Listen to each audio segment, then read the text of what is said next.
final, onde tive o prazer de receber aqui o nosso amigo Guilherme, que é representante da Transcota. Eu venho falando sobre isso, realmente ele não pôde vir por estar hiper ocupado devido a esse transtorno que está acontecendo aí nos que diz respeito aos trocadores de ônibus, reunindo constantemente com prefeitura, câmara, sindicato, entre outros. Boa tarde, é um prazer receber você aqui, Guilherme. Boa tarde, Rômulo, prazer é todo meu.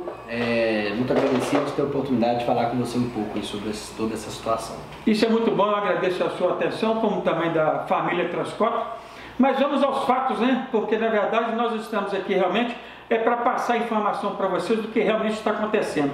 Ô Guilherme, uma coisa que está me chamando muita atenção é sobre a questão de que ninguém estava sabendo do fato. Eu estou estarrecido com vereadores, tanto de Mariana, Ouro Preto e prefeito, falar que foi pego de surpresa. Eu já acompanhei isso, inclusive em outras reuniões, foi motivo, inclusive de matéria no jornal há algum tempo atrás, que eu acredito que essa briga aí já vem há 3 anos no que diz respeito ao reajuste do transporte coletivo. Explique para a gente, por gentileza, sobre essa situação. Vereadores, prefeito, enfim, estava ou não ciente dessa gravidade, dessa possibilidade, inclusive, de ter demissões? Nós já estávamos cientes, sim. Ninguém foi pego de surpresa. Nós viemos debatendo esse assunto há cerca de 1 ano e meio. Nós estamos falando do último reajuste que ocorreu entre janeiro e fevereiro nas duas cidades, de 2016. Ou seja, nós já estamos indo para janeiro de 2019, estamos terando 3 anos aí praticamente. E esse assunto foi exaustivamente debatido. Tanto nos conselhos municipais, no Conselho Municipal de Ouro Preto, com associações de bairro aqui em Mariana, em algumas ocasiões, com os presidentes, com a Câmara. Aqui em Mariana, inclusive, eu tive a oportunidade de trazer esse assunto aqui. Foi uma reunião longa, onde conversamos bastante sobre toda essa situação. Os prefeitos, por sua vez, foram notificados várias vezes, através dos pleitos tarifários, estudos formalizados.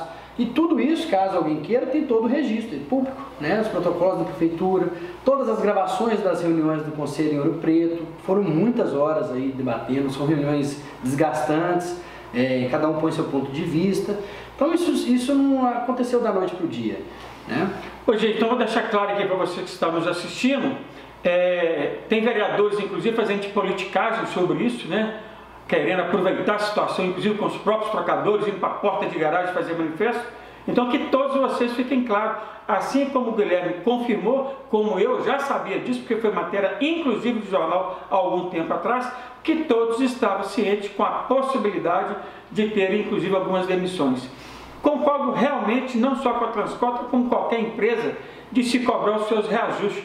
Estava até conversando com o Guilherme aqui antes da entrevista. Eu mesmo já fui notificado da empresa onde eu rodo o jornal, que é na cidade de Belo Horizonte, que é a gráfica O Tempo, onde todos conhecem, que com toda a crise que nós estamos questionando, já me avisou que ano que vem vai ter acréscimo no valor do jornal. E isso vai cair aonde? Sobre você, leitor, e os nossos anunciantes. Lamentavelmente. Então isso é fato e isso é qualquer lugar. Uma coisa, Guilherme, que eu gostaria de deixar claro, que é uma coisa que eu não concordei, que eu não concordo, mas também já foi feito, agora não adianta voltar atrás, é que foi a data da demissão.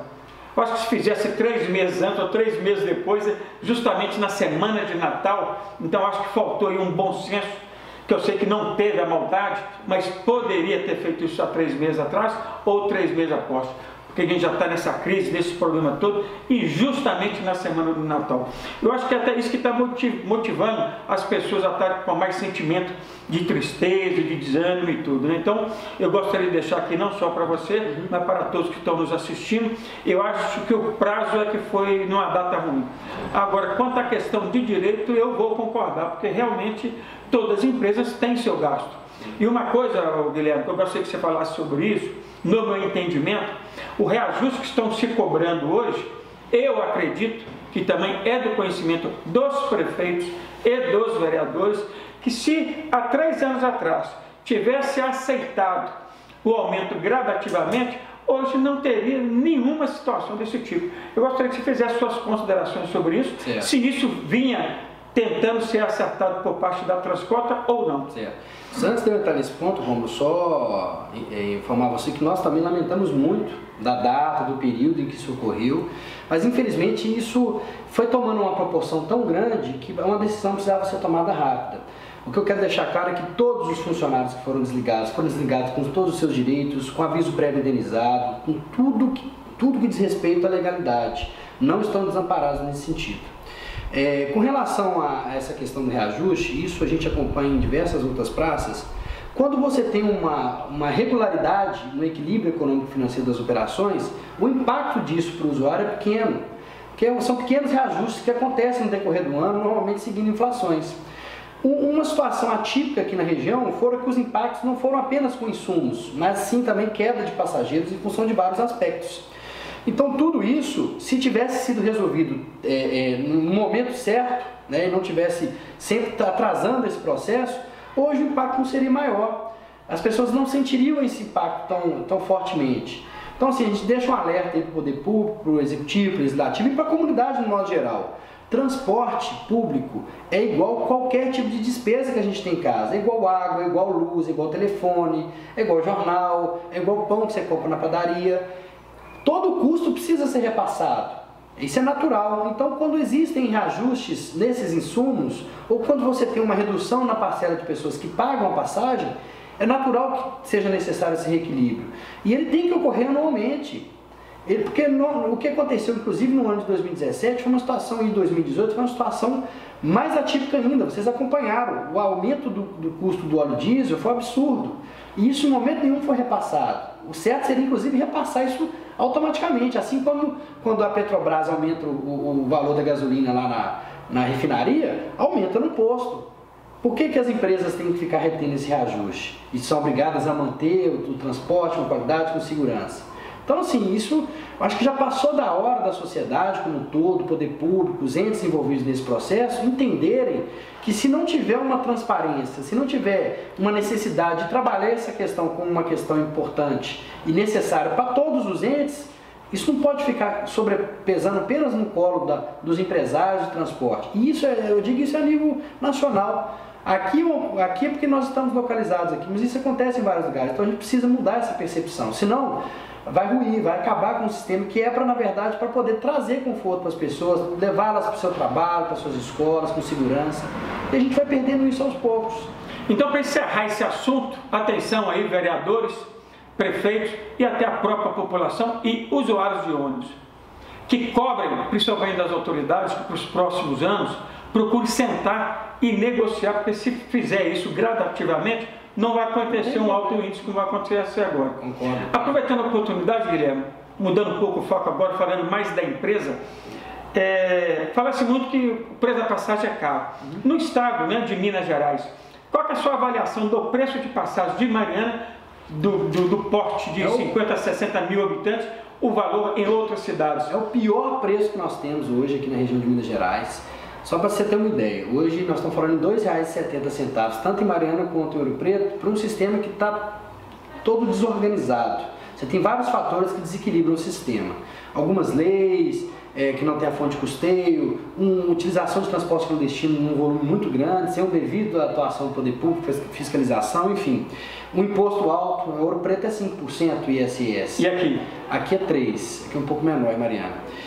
Mas você tem exemplos como, por exemplo, Ouro Branco. Ouro Branco é uma cidade que opera numa tarifa de R$ 3,30, não tem cobrador no sistema, para poder comportar essa tarifa. O ISS é 3%, mas já está sendo debatido lá para poder isentar esse ISS, para não ter reajuste esse ano na tarifa. E o prefeito ainda fez algumas questões lá para provocar uma forma de trazer mais usuários para dentro do sistema. Então ele está colaborando, eles estão colaborando nisso. Em Congonhas é R$ 3,60. Sem cobrador e ISS isento. Em Itabirito, próximo aqui também, é R$ 3,25, não tem cobrador também. Então, o sistema de Ouro Preto e Mariana hoje está extremamente defasado em relação à região, vamos dizer assim. Tem a questão do custo operacional, né, que é lógico, estão fazendo isso para diminuir o custo, mas também no mundo hoje, no mundo da tecnologia, como você mesmo acabou de falar, sim, que todas as cidades já estão usando isso. Quer dizer, até que isso então, mais cedo ou mais tarde, iria acontecer automaticamente, porque é o processo de mudança, né? É um processo de mudança, mas ele está extremamente vinculado à questão do custo tarifário, porque a pressão em cima do usuário, quando você aumenta demais a passagem, ela acaba gerando um efeito que a gente chama de um efeito de perda vicioso, que é o quê? O usuário passa a entender que aquela passagem está cara, não utiliza mais o transporte, automaticamente você tem uma redução do número de pessoas que pagam o sistema, com consequente necessidade de aumento de novo de tarifa. Então, essa questão de cobradores, enfim, tem sido uma saída natural em função dessas pressões, podem ser evitadas. Como eu disse, existem sistemas hoje que ainda mantêm cobrador como bilhetagem, a coisa não está vinculada diretamente a hoje, mas em função dessa pressão, em função da tarifa, né, de não se ter uma tarifa muito alta, é porque a pergunta é simples, o cidadão tem que estar disposto a ter uma clareza e perguntar para ele o seguinte: eu estou disposto a pagar mais caro para manter determinadas funções dentro da empresa de transporte? Essa que é a pergunta que a gente precisa fazer. Aproveitando, uma coisa que muitos já me questionaram, eu até já respondi pela Transcota falando que não, né? Muitos estão perguntando que, com essa braveza, né, de todos os vereadores, prefeito, que vão resolver, que vão fazer aquilo, vai mudar alguma coisa? Vai voltar aos funcionários? Existe alguma possibilidade disso? O que a gente apresentou lá em Preto, principalmente, que foi vamos dizer assim, a cidade que teve essa movimentação por parte do prefeito, dos vereadores, aqui em Mariana a princípio ainda não teve. Nós apresentamos o seguinte: falou, olha, nós precisamos ter clareza, né? A tarifa precisa contemplar todos os custos do sistema. Se a população, se o poder público está disposto a custear isso, nós vamos ouvir e vamos avaliar o que é possível fazer. Mas tem que ter um esforço primeiro do poder público, porque tem 1 ano e meio que a gente está tentando e as coisas não acontecem. Então vamos fazer diferente. Estão dispostos a regulamentar ou melhorar a lei de gratuidade? Regulamente, nós vamos avaliar o impacto que isso gerou no número de passageiros pagantes, ou seja, mais pessoas pagando, e aí a gente vai ver essa proporção, ou seja, atingir o equilíbrio, sobrou espaço, vamos buscar proporcionalmente esses cobradores de volta. Então, assim, o que nós precisamos ter em mente e clareza agora é o seguinte: até que ponto os entes públicos e a população está disposta a ceder para manter a empregabilidade dessas pessoas. E de forma alguma usando isso como moeda de troca, deixando isso muito claro. De falar isso, que sugerir isso por questão de pressão, para poder pagar as contas mesmo. Isso é sustentável, gente. Não tem filantropia nisso, né? Nós precisamos ter clareza nas nossas mensagens. Nós precisamos parar com ficar soltando as coisas no ar para deixar no imaginário das pessoas que está se fazendo isso por aquilo, enfim. A coisa é simples, objetiva e certa. Se comentam que o valor taxado por vocês, que é uma ideia inicial, seria realmente de R$ 3,50? Não, isso pode variar demais de cidade para cidade. E depende também do que nós estamos falando. Entendi. Então, por exemplo, uma tarifa, eu não vou falar em números aqui, mas eu vou falar em informações. A tarifa de Ouro Preto, por exemplo, na condição que está hoje, para manter os cobradores, do jeito que o sistema está hoje, é uma. Se a prefeitura for lá e isentar o ISS, por exemplo, ela fica mais barata um pouquinho. Se os vereadores regulamentarem a lei de gratuidade, criando alguns limites, ou revogando, não sei, ela diminui mais um pouco. Se o poder público atuar fiscalizando melhor os clandestinos, aumenta o número de passageiros, diminui mais um pouquinho. Que não tem, nesse outro problema gravíssimo, né, que tem, Mariana, a questão dos táxis clandestinos. Nós não temos, olha só, a gente precisa deixar muito claro, até para não ficar essa situação de um contra o outro. Nós não temos nada contra as pessoas buscarem desenvolver um trabalho para se sustentarem. Lógico. O problema é, quando a gente analisa o todo, é que essas pessoas estão gerando um problema que está comprometendo um sistema de transporte que poderia ser módico para as pessoas, com qualidade, com mais fluidez. Elas não geram retorno para o município no que diz respeito a impostos, coisa que as empresas geram. E automaticamente é um risco, porque não há garantia de fiscalização sobre a manutenção daqueles carros, seguro, o próprio motorista, a conduta dele. Então são questões importantes que o cidadão tem que ter em mente, que ele está trocando, às vezes, uma comodidade por uma coisa que ele está perdendo de uma forma maior. Ele está perdendo, são impostos que estão deixando de entrar no município que poderiam estar sendo deslocados para a área da saúde, da educação, e que não estão vindo, né? Então a gente precisa ter também, mais uma vez, clareza com relação a essas questões. Para finalizar a entrevista, eu ouvi um comentário uma vez do Reinaldo, vem falando isso, que eu achei que ele usou a palavra bem apropriada, quando ele falou que a prefeitura, por sua parte, não sei que seria também no caso em Ouro Preto, nem ela mesmo sequer existe uma fiscalização coerente para poder se discutir a questão.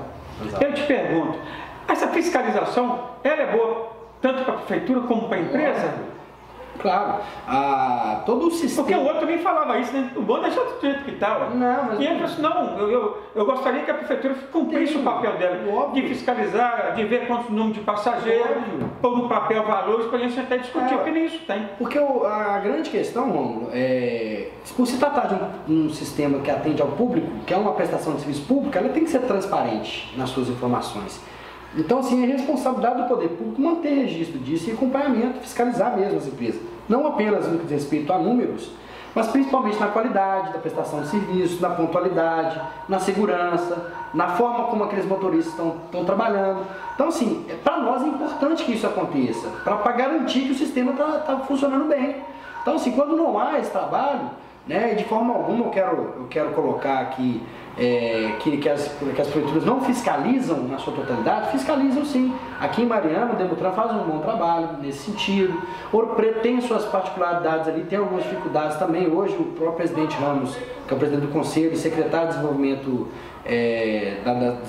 de Defesa Social, relatou a dificuldade dele em função da baixa quantidade de servidores que ele tem para atuar na guarda. Enfim, a gente sabe que todo mundo tem uma dificuldade. O que não pode é que todo mundo com suas dificuldades jogue o problema só nas empresas. Nós precisamos dividir essas dificuldades aí e todo mundo sentar e entender que somente a partir do momento que as pessoas buscarem esse diálogo, nesse nível, é que nós vamos conseguir avançar. Fora isso, nós vamos ficar nessa briga eterna que o Ouro Preto e Mariana vive há anos, de colocar o transporte como um vilão, ou as empresas, enfim, mas com muita dificuldade de chamar para conversar, para entender o problema, para achar caminhos, né, que sejam equilibrados ali para a população, para o poder público, para as empresas. É só isso que a gente precisa. Ô Guilherme, eu agradeço a sua atenção, espero que você venha em outras oportunidades. Tão logo você tiver mais informações sobre isso, não deixe passar tanto para a TV Ponto Final como para o Jornal Ponto Final. Eu agradeço a atenção. Aqui quem fala é Rômulo Passos na TV Ponto Final.